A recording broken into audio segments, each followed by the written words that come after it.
ये अवसर नहीं है राजनीतिक रोटी सेकने के लिए।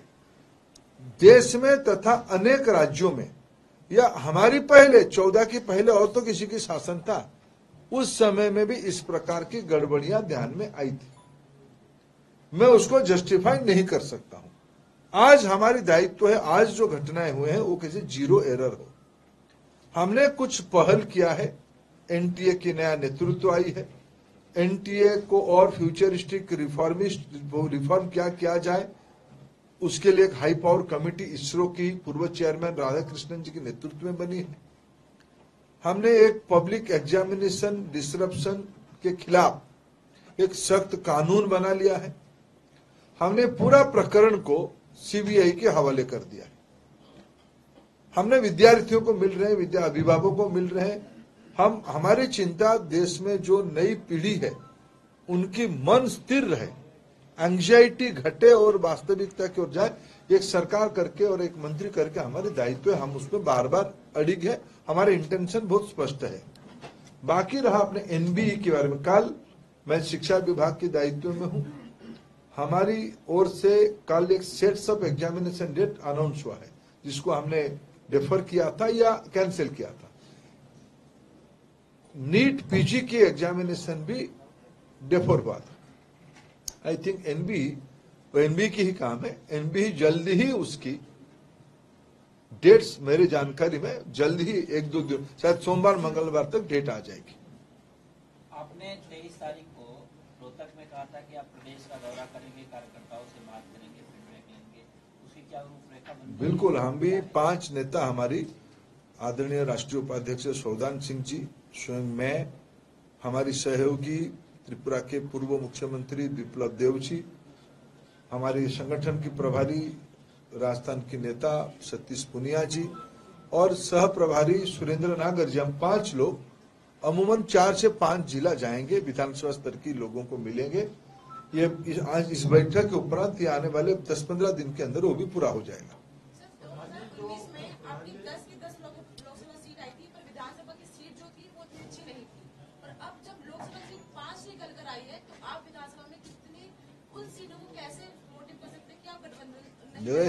बहन जी, ये सामाजिक जीवन है, राजनीति है, हरियाणा का राजनीति है।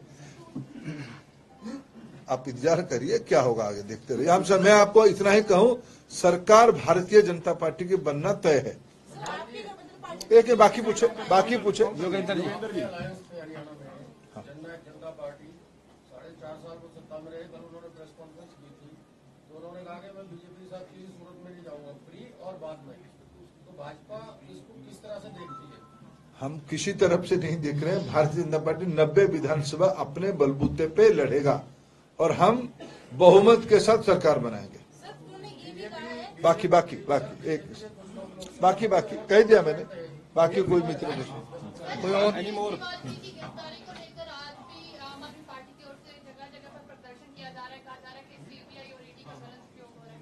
कोर्ट का ऑर्डर तो कोर्ट ने दिया है। High court, supreme court, lower court, सारे विषय उसमें जुड़े हैं। देखो, कोई चोरी और सीनाचोरी एक जो हिंदी की विषय है, मुहावरा है, यही है। कानून के ऊपर कोई नहीं है। लोकसभा का चुनाव जो है वो मोदी जी के चेहरे पे लड़ा गया। मैं, आप बीजेपी है या? मेरा नाम निश्चल भटनागर है, मैं पॉलिटिकल एडिटर हूँ सहारा का। जी, आपने बीजेपी की, मैंने ये लगा दिया मीडिया का। अरे आपने बीजेपी, मैंने मीडिया को भी ढीला लगा दिया।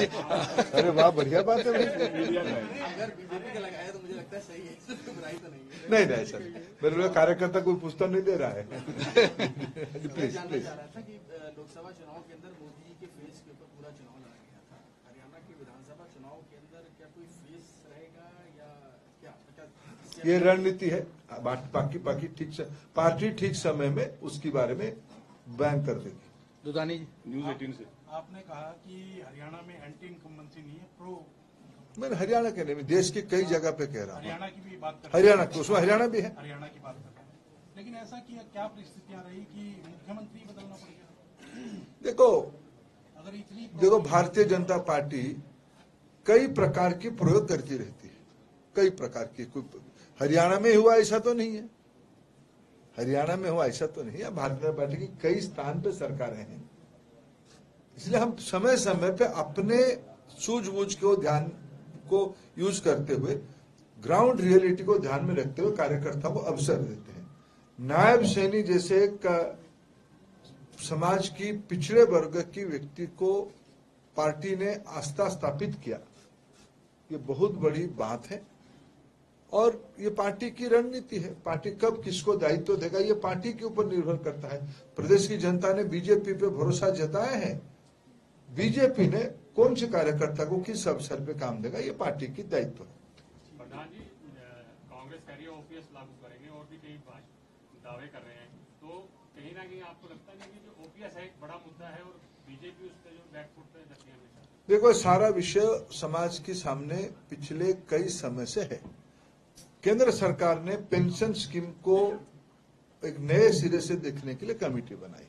ये सारा विषय उस मेरे ओर से कह सकता हूँ वो सारे विचाराधीन है। प्रधान जी, एक लास्ट क्वेश्चन ये है कि मैनिफेस्टो क्या कोई इस विधानसभा चुनाव के लिए? अरे अभी तो हम कमर कसना शुरू किया, बेल्ट लगा रहे, फिर आएंगे बार बार। चलिए, थैंक यू। आप सबका बहुत बहुत धन्यवाद।